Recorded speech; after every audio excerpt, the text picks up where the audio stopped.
Guys നമ്മൾ ഉണ്ടാക്കാൻ പോകുന്ന സ്ട്രോബെറി ഷേക്ക് ആണ്. അപ്പോൾ ഇന്ന് നമുക്ക് സ്ട്രോബെറി ഷേക്കിന് സ്ട്രോബെറി ഇല്ല, അപ്പോൾ നമ്മൾ സ്ട്രോബെറി ക്രഷ് വെച്ചാണ് ഉണ്ടാക്കുന്നത്.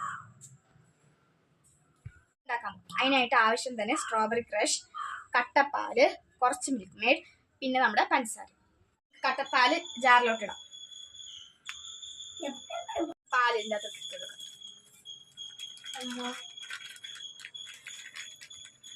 നമ്മൾ പാലിട്ടിട്ടുണ്ട്. ഇനി നമുക്ക് ഇതിലോട്ട് പഞ്ചസാര ഇട്ട് കൊടുക്കാം.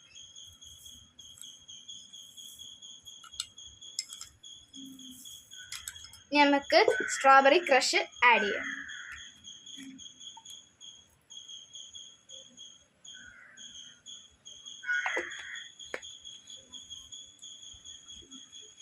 ഇനി നമുക്ക് കുറച്ച് കടലോടെ ഇട്ട് കൊടുക്കാം.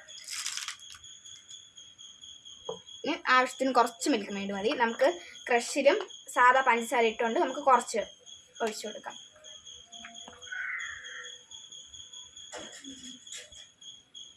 നമുക്ക് ഇത് നന്നായിട്ട് അടിച്ചെടുക്കാം. അടിച്ചെടുത്തിട്ടുണ്ട്. ഇനി നമുക്ക് ഗ്ലാസ്സിലോട്ട് വീത്താം.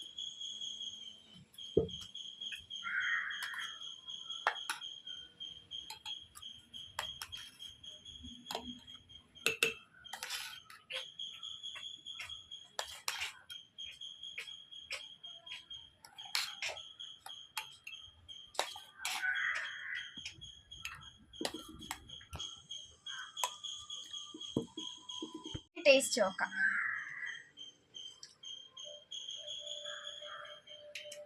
നല്ല ടേസ്റ്റ് ഉണ്ട്. നിങ്ങളെല്ലാവരും ഈ ഷാർജ ട്രൈ ചെയ്യണം. അപ്പോൾ എല്ലാവർക്കും എൻ്റെ വീഡിയോ ഇഷ്ടപ്പെട്ട ലൈക്ക് ചെയ്യുക, ഷെയർ ചെയ്യുക, സബ്സ്ക്രൈബ് ചെയ്യുക. ബൈ.